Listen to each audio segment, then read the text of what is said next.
El Tribunal Constitucional, señor presidente, se ha pronunciado en el sentido que el fin constitucional de una pena tiene que tener dos aristas que sean compatibles. Primero, que la pena sea resocializadora y que esta resocialización no sea incompatible con la seguridad de las personas. Pero eso, ¿cómo se materializa? Este principio constitucional de la pena, ¿cómo se materializa, señor presidente? ¿Creen que el presidente de la República, por ser jefe de Estado y tener esta atribución en la Constitución, él dice, indulten, conmuten a tal? No. Tiene que haber todo un procedimiento que va por tres instancias. En el establecimiento penal hay una comisión, primero, que se encarga de evaluar o de promover un informe social y psicológico. ¿Y saben por qué lo hacen? Para ver si la persona que va a ser beneficiada con esta gracia cumple con los elementos de la resocialización. Una vez que se arma este expediente técnico, psicológico y social, es elevado a la comisión de gracias. Ahí evalúan el proyecto de vida de esta persona, ya lo vamos a ver cuando veamos el caso Espinosa. Este procedimiento no lo creó el gobierno de Alan García. ¿Saben cuándo fue creado este procedimiento de primera y segunda instancia? Fue creado en el gobierno del doctor Valentín Paniagua, cuando era ministro de Justicia, el doctor Diego García Sayán, actual juez de la Corte Interamericana de Derechos Humanos. ¿Quién era viceministro en ese momento cuando dieron la resolución ministerial 170-2001 YUS? ¿Quién era viceministro? El señor Juan Jiménez Mayor. Juan Jiménez Mayor. Ese procedimiento es el mismo que hemos utilizado nosotros y lo está utilizando este gobierno, porque es bueno. Y de ahí dice,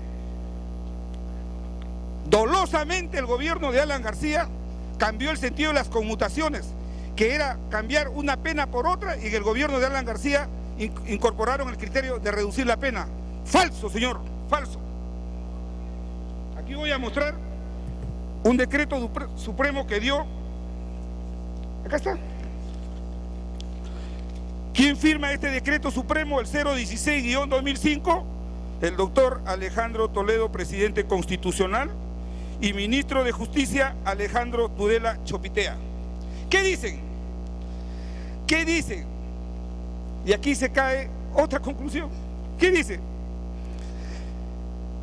La conmutación del artículo tercero de este decreto supremo dice: la conmutación de la pena constituye una atribución constitucional exclusiva del presidente de la República, cuya concesión es de carácter excepcional para todo tipo de delitos.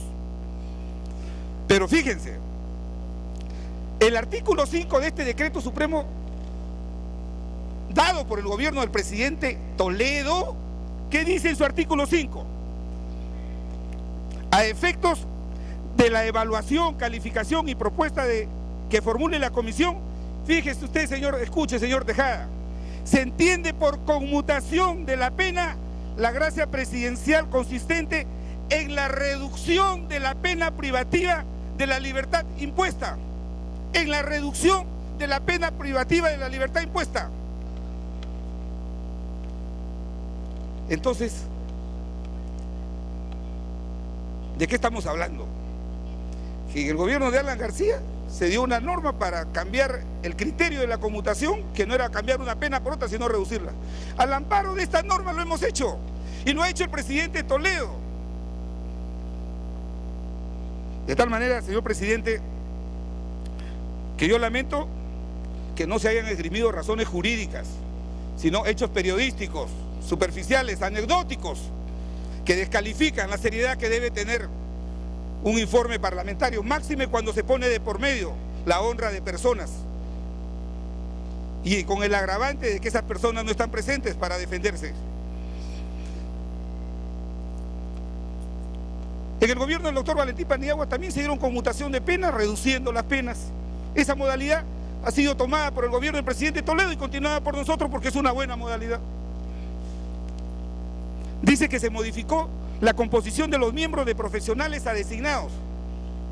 No, señor. Este procedimiento fue utilizado en el gobierno del doctor Valentín Paniagua y le voy a alcanzar el decreto supremo 004/2001 IUS, que establece este mecanismo de establecimiento de comisiones. No se le puede así engañar al país. Y ahora dice que resulta grave que el gobierno de Alan García cambió los criterios objetivos de evaluación de los que solicitaban este beneficio por criterio de conciencia. ¿Y quién dice que los criterios objetivos son incompatibles con los criterios de conciencia? Si hay 17.000 solicitudes, obviamente que la comisión con criterio de conciencia escoge los que puede priorizar. Eso, un estudiante de Derecho sabe que no hay incompatibilidad entre una razón objetiva y un criterio de conciencia. Los jueces, para resolver en los procesos, utilizan criterio de conciencia. Entonces, señor presidente, todos estos argumentos supuestamente administrativos que son el soporte de la red criminal que se creó, son hechos falsos, consignados después de 1.260 días de investigación. Qué lamentable.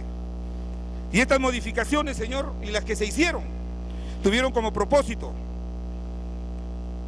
no debilitar la estrategia contra el narcotráfico, porque hemos demostrado que nosotros en temas de erradicación, de interdicción, hemos hecho más que lo que ha hecho este gobierno en 3 años. Y esto respondía a una política de despenalización. Señor presidente, quiero decirle al presidente de la comisión que el Tribunal Constitucional ha establecido ya en una sentencia que la política de gracias presidenciales forma parte del elenco de elementos que un Estado democrático toma como política criminal del Estado. ¿En qué parte del mundo un presidente de la República ha sido sancionado por haber dado un indulto o una conmutación? En ninguna parte del mundo. Hoy se viene a sostener que una atribución, una potestad constitucional debe ser castigada.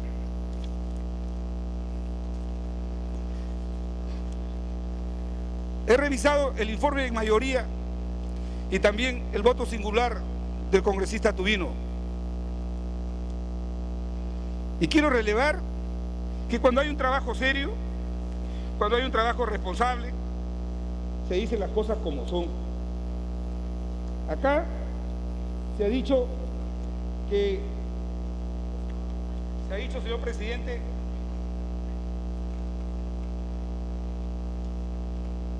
se ha dicho que se ha utilizado indiscriminadamente estas gracias presidenciales por parte del jefe del Estado.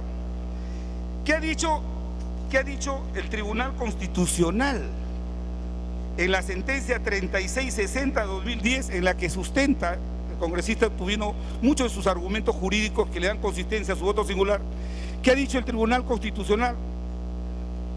Solamente le hubiera costado al presidente de la comisión o a uno de sus asistentes entrar al speaker y ver esta sentencia y no hubiera cometido el arrebato y la precipitación que ha cometido en sus conclusiones. ¿Qué ha dicho el tribunal? Dice, escúchelo bien, señor Tejada, en suma, la decisión de indultar a un condenado genera cosa juzgada y como tal es inimpugnable y por tanto irrevocable administrativamente e impide la posterior persecución penal por los mismos hechos. Sin embargo, ello no obsta que pueda ser objeto excepcionalmente de anulación en sede jurisdiccional. Naturalmente dicho control no versa sobre la conveniencia o inconveniencia del indulto, pues ello resulta una materia reservada a la propia discrecionalidad del presidente de la República. Lo único que se puede cuestionar es la constitucionalidad del beneficio. Y es cierto, señor presidente, porque habría que preguntarnos, ¿estas gracias presidenciales pueden ser sometidas a control? Claro que pueden ser sometidas. Hay un control administrativo y un control jurisdiccional. El administrativo es el que hicimos nosotros en base a un informe que respaldó esa decisión el año 2010, como lo ha dicho el presidente de la comisión, cuando dejamos sin efecto el indulto concedido al señor Cruciat. Lo dejamos sin efecto administrativamente. ¿Y quién hizo el informe que respaldó esa decisión? Un doctor llamado, un constitucionalista reconocido llamado Eguiguren Praeli, que acaba de terminar su función como embajador en el Reino de España, ministro de Justicia de este gobierno. Entonces, cuando se dice de que no hay control sobre esta atribución constitucional, sí la hay. Hay un control jurisdiccional, como lo dice la propia sentencia del tribunal, cuando evidentemente hay vicios evidentes que puedan poner en cuestión esta gracia. Pero habría que hacernos una pregunta: si se puede dejar sin efecto administrativamente estas gracias presidenciales. Han pasado 3 años y van a cumplir 3 años este gobierno. No han promovido la nulidad de ninguno de los supuestos casos que ha presentado el señor Tejada como caso de escándalo. Ninguno. No han tenido la valentía de ir ni siquiera al Poder Judicial a decir el caso de tal indulto, tal conmutación es ilegal, anúlenlo. No lo han hecho. No lo han hecho. Y no lo van a hacer porque saben que es legal y constitucional todo lo que se ha dado. Quiero decir, señor, además, que este informe induce a error, porque sí hay límites a esta facultad constitucional que se le da al presidente de la República. Por ejemplo, la ley 28.704 prohíbe expresamente, la violación, que se otorga este beneficio a los violadores de menores de edad. La ley 28.770 a los delitos de extorsión, de secuestro y de robo agravado. Y el decreto legislativo 824, prohíbe el otorgamiento de esta gracia a los cabecillas, a los que son cabecillas de las organizaciones que se dedican al tráfico ilícito de drogas. Expresamente dice a los cabecillas, el decreto legislativo 824. ¿En qué gobierno se dio este decreto legislativo? En el gobierno del expresidente Fujimori, pues. En el gobierno del expresidente Fujimori se estableció claramente que esta gracia no se le podía dar a los cabecillas de estas organizaciones de tráfico ilícito de drogas. Pero ¿quién puede determinar, señor, quién es un cabecilla o no de una organización dedicada a esta actividad? ¿El señor Tejada? ¿Un juez? ¿La ley? El juez en la sentencia, ¿cierto? El juez en la sentencia decide, determina al momento de condenar a una persona que es cabecilla. Pero ese juez en ese tema no tiene una discrecionalidad absoluta, sino que la ley le dice: si usted en su investigación determina que el señor es jefe de una organización criminal dedicada al tráfico ilícito de drogas, la pena a imponerse, escúchelo bien, la pena a imponerse es no menos de 25 años ni más de 35. En la época del presidente Fujimori era cadena perpetua, sino que el Tribunal Constitucional corrigió. Entonces, cuando el señor Tejada viene a decir y muestra en su informe 2 casos, tráigame los casos, los 2 casos de cabecillas, eso es falso, señor presidente.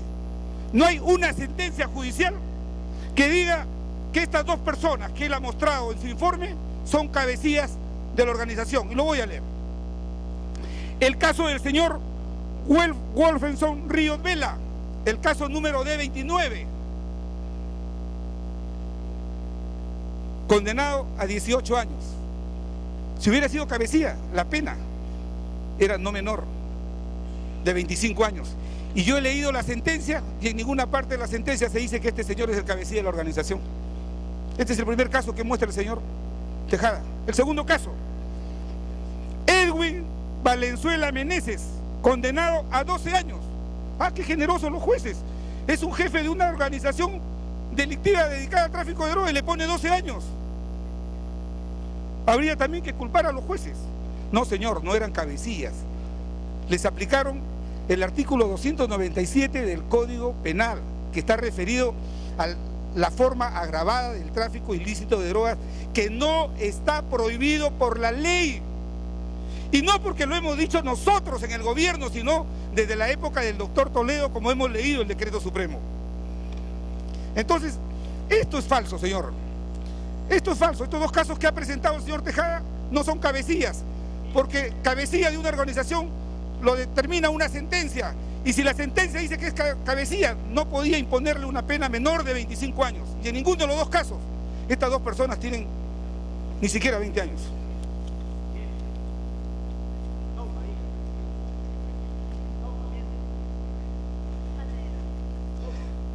Quiero decir, señor presidente, también, hay más casos todavía de cabecillas que no son cabecillas, solamente caben en la imaginación graciosa de quien imputa este odio. Ya no voy a leer más para avanzar en mi posición. Hemos leído detenidamente este informe, específicamente que presentó el señor Tejada como el que iba a conmocionar al país. Toda la legislación que hemos aplicado ha sido dada por el gobierno del doctor Valentín Paniagua y del doctor Toledo. Nosotros la hemos continuado, la hemos mejorado y este gobierno la viene ejecutando. ¿Qué otro argumento da el señor Tejada? Dice, las resoluciones supremas que concedían las gracias, el gobierno de Alan García no las motivaba.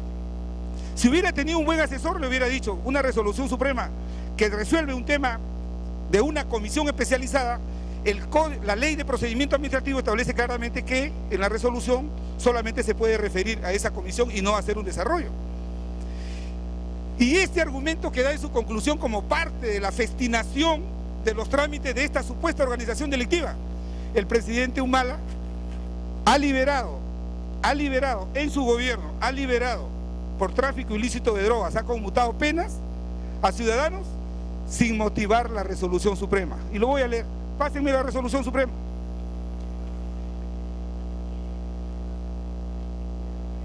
Acá está.